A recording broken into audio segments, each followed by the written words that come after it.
empezamos, tal y como estaba anunciado, por Jade López Aledo, de nuestra casa, de la Universidad de Valencia,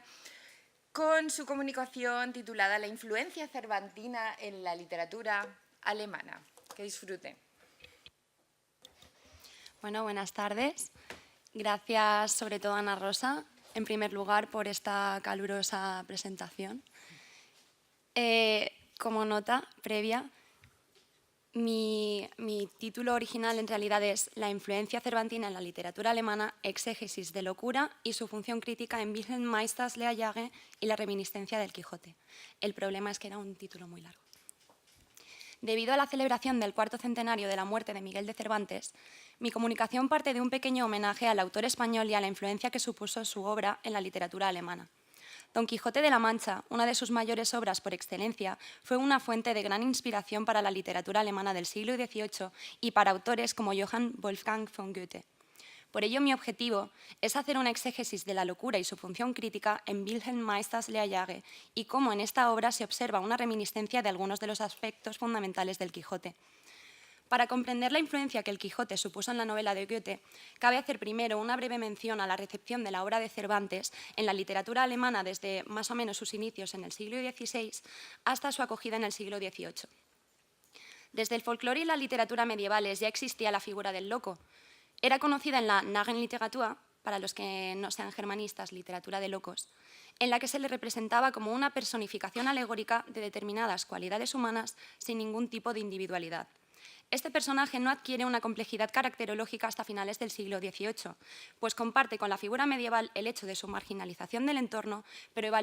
evoluciona junto con la emersión de la burguesía. En el seno de esta incipiente clase social surge la necesidad de denominar al individuo excéntrico que se desvía de la norma y de las imposiciones de la sociedad.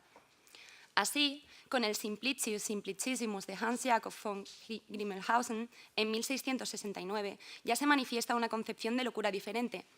que radica en la vanitas humana y en la necesidad del desapego del individuo frente a lo terrenal, germen que avivará posteriormente en el Quijote y asentará el juego entre el individuo y el mundo, entre apariencia y realidad. Según Carmen Rivero, el Quijote fue primeramente observado dentro del subgénero dramático de la parodia y una de las primeras manifestaciones de su influencia en la literatura alemana fue en 1753 con el Der deutsche Don Quixote de Wilhelm Ehrenfried Neugebauer. El autor no dota al personaje de complejidad caracterológica, por lo que la crítica social que hay implícita en el carácter quijotesco español no consta aún en la literatura alemana. En 1763 se publica Die Abenteuer des Don Silvio von Rosalba de Christoph Martin Wieland, que habla de un muchacho que vive en el campo y se deja embrujar por las novelas de ficción. El argumento parte del desbordamiento de la imaginación del protagonista, que esta vez trasladará a la realidad los cuentos de hadas, al igual que hacía Don Quijote con las novelas de caballerías. Con esta obra se abandona el tono cómico y burlesco que únicamente se le atribuía entonces al Quijote cervantino y se representa, por fin, al loco cuerdo y el choque que da lugar entre la realidad y la ficción. Más tarde, Wieland hace una comparación de su obra dramática Agathon con el personaje quijotesco, lo cual le aporta a la recepción de esta novela, de la novela cervantina, el carácter no de burla, sino de obra fundamental en la representación del conflicto universal entre el individuo y el mundo. Posteriormente, Goethe publica en 1796 nuestra obra Wilhelm Meisters Lehrjahre para encarnar la recepción romántica de la obra que representa para la literatura alemana del siglo XVIII la ruptura entre la locura del individuo, que se abandona al excesivo idealismo, y la sociedad burguesa. En cuanto a los protagonistas de los Lehrjahre y el Quijote, estos presentan de igual modo similitudes evidentes. Cuando el joven Meister relata sus aficiones y juegos infantiles, pone de relieve sus inclinaciones quijotescas y es consciente en todo momento de que lo que lleva a cabo es ficción. Juega del mismo modo que jugaba Don Quijote. Dicho todo esto, esta breve introducción, cabría definir entonces qué entendemos por locura. Puesto que es un concepto a lo largo de todo este congreso y que es tremendamente debatido y estudiado desde tiempos inmemoriales hasta la actualidad y que depende de los diferentes hechos históricos, sociológicos, culturales, dependiendo de cada época, tiene diversas vertientes. Así que se le va a dar la acepción propia con respecto a la exégesis de locura en la obra cervantina. Para esta observación se ha escogido la definición que da Darian Lieder, un reconocido psicoanalista y miembro fundador del Center for Freudian Analysis and Research en Londres, en su libro ¿Qué es la locura? En el prólogo hace mención a sus primeros años de psicoanálisis y sus prácticas en una comunidad terapéutica en la que se encontró por primera vez en su carrera con un individuo singular.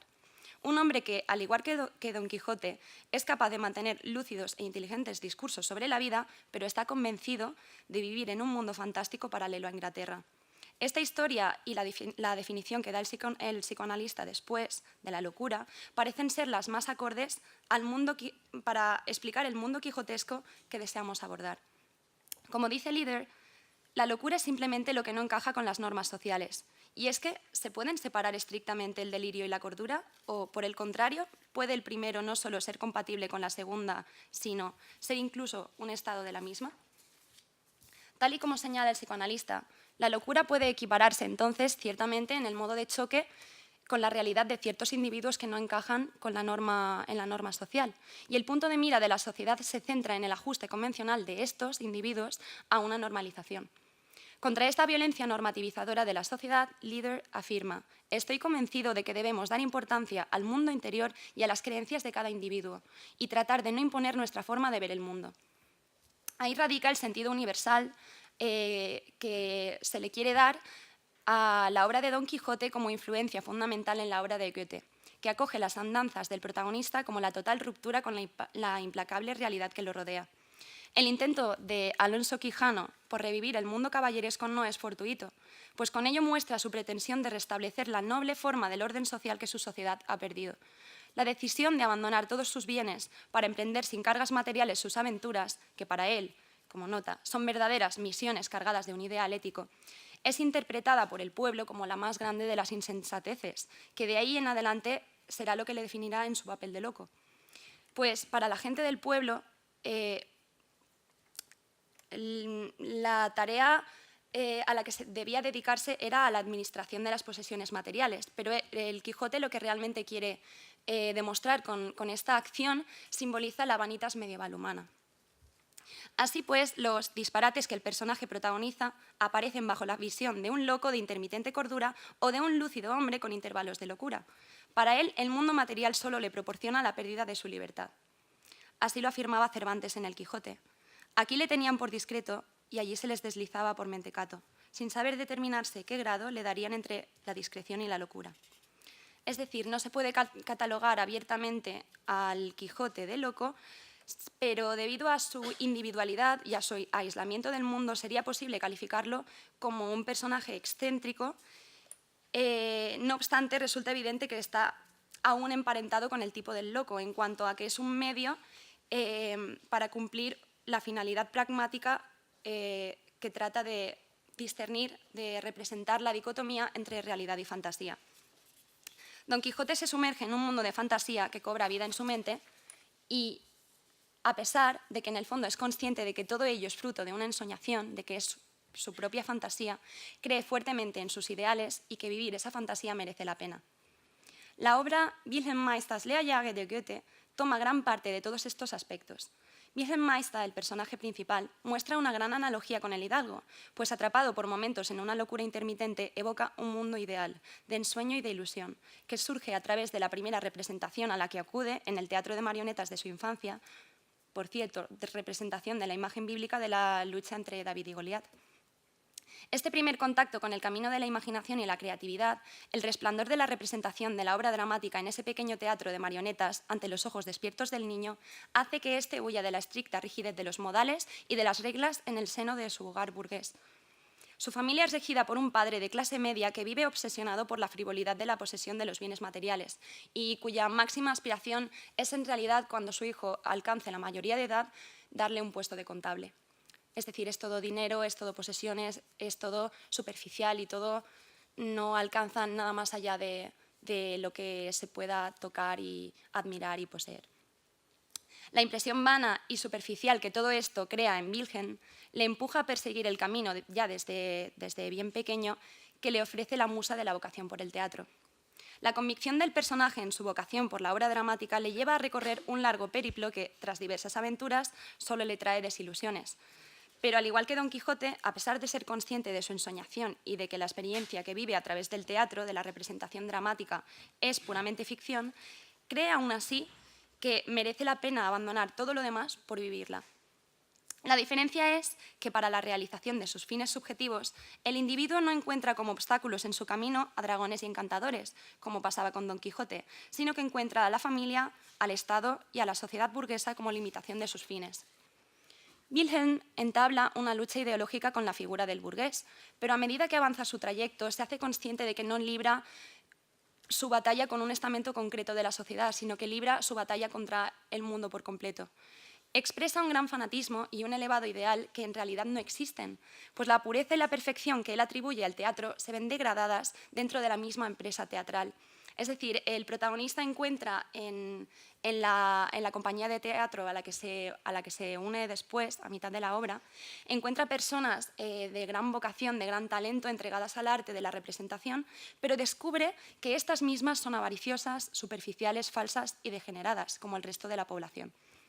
El teatro está internamente envilecido, cosa que aporta un reflejo de la sociedad misma y de la corrupción estamental. A pesar de las falacias y maldades que urdían unos actores contra otros y la falta de talento representativo que ellos mismos le atribuían a Wilhelm para minar su moral, en un principio él no abandona la idea de ser actor ni su loco amor por el teatro, ni en las más adversas situaciones.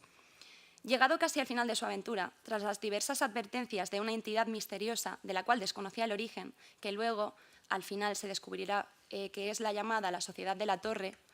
un incendio que destruye las instalaciones de los actores disuade finalmente al protagonista de abandonar el arte de la representación dramática. Al igual que en Don Quijote lo son las figuras del canónico, el cura y el bachiller,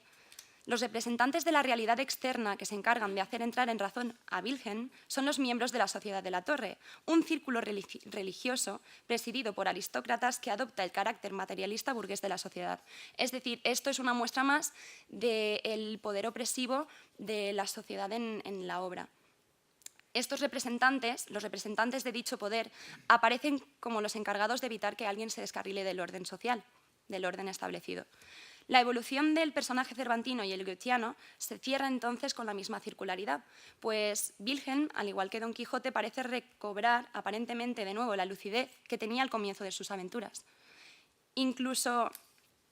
inducido por la presión que los personajes del sacerdote y Jarno, miembros de la Sociedad de la Torre, ejercen en él para que renuncie a su vocación y entre a formar parte de negocios que tienen en el extranjero, y debido a algo que hablaré después, también a la muerte de su hija adoptiva, el protagonista de los Leollage abandona el teatro y la obra finaliza con la evocación bíblica de la historia de David y Goliat, que os he dicho antes, tal como apareció en la narración de los primeros años infantiles de Wilhelm en el primer capítulo. Es decir, la esencia del carácter quijotesco radica en el personaje de Wilhelm y encarna la dicotomía entre realidad y apariencia. Al igual que Don Quijote y Sancho se complementan y representan en la realidad de la novela cervantina un todo, aunque en un principio la recepción de la obra dijera que eran antagonistas, en realidad se complementan. Pues el protagonista de los Leollage, Wilhelm Meister, aúna en sí mismo a ambos personajes. Por un lado, representa el idealismo del caballero andante y, por otro lado, la objetividad y el realismo toscos de Sancho Panza. Wilhelm no es un loco, pero sí un personaje excéntrico y marginal, que hereda del Quijote su desvío de la norma y de la adaptación social, su pasión por la lectura y la escritura y su anhelo de una sociedad más entregada al cultivo de la felicidad interior del individuo, pero no a la que se atribuía entonces a la superficialidad de los bienes terrenales. La función que encarnaba el loco medieval, mediante su representación alegórica en la Nagenliteratur de los aspectos mundanos de la vida, aquí, con el personaje marginal de los siglos XVIII y XIX, desarrolla esta función crítica de mostrar la corrupción presente en la sociedad. La diferencia en la que se basa la evolución de Wilhelm es que el papel de los sentimientos ocupa un lugar importante, además de la dicotomía entre realidad y fantasía. Es decir, el amor, más allá de lo que Don Quijote simboliza como idílico, como propio de la novela pastoril y que cree necesario para ser un caballero andante por completo, en Wilhelm, en este protagonista, el calor de las relaciones humanas, más allá de lo que se cree como idílico, arranca al personaje de su estado de marginación. El dolor que le produce la muerte de su hija adoptiva, de Miñón, es la gota que colma el vaso y, al igual que en Don Silvio Fongo-Salva, de Wieland, el amor es lo que lleva al protagonista a reflexionar sobre su estado de excentricidad, pues el descontrol de sus pasiones motivadas por el teatro le trae las desgracias que culminan con la muerte de su miñón. Su pérdida y su simbolización del amor es significativa porque propicia, entonces, el acomodamiento del protagonista en la vida burguesa.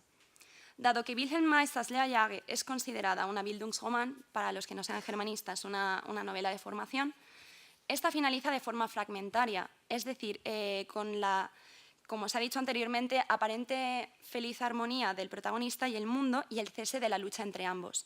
Pero en realidad, tras un fino velo, el lector observa la pasividad y la resignación del personaje, que ya no lucha por seguir sus ideales y que acepta el presente del que antes huía ahora como el más idílico. El desajuste entre yo y el mundo se supera por una parte en una utópica idealización de la realidad y por otra parte y al mismo tiempo con la adaptación, la resignación y la renuncia. Desgraciadamente, Alonso Quijano, nuestro caballero andante, no corre esa suerte, pues a pesar de un aparente retorno a un estado de razón, a un estado de lucidez, su única forma de encontrarse en armonía con el mundo después de todo lo que ha vivido es mediante la muerte. Pues reducir a Don Quijote a la razón, someterlo a la lógica del poder, a la uniformidad del resto del mundo, es negarle la posibilidad de otra manera de vivir. Así que, para concluir, el sometimiento del valeroso caballero a la razón de la sociedad conduce finalmente a Alonso Quijano a su tumba y al desenlace de la historia.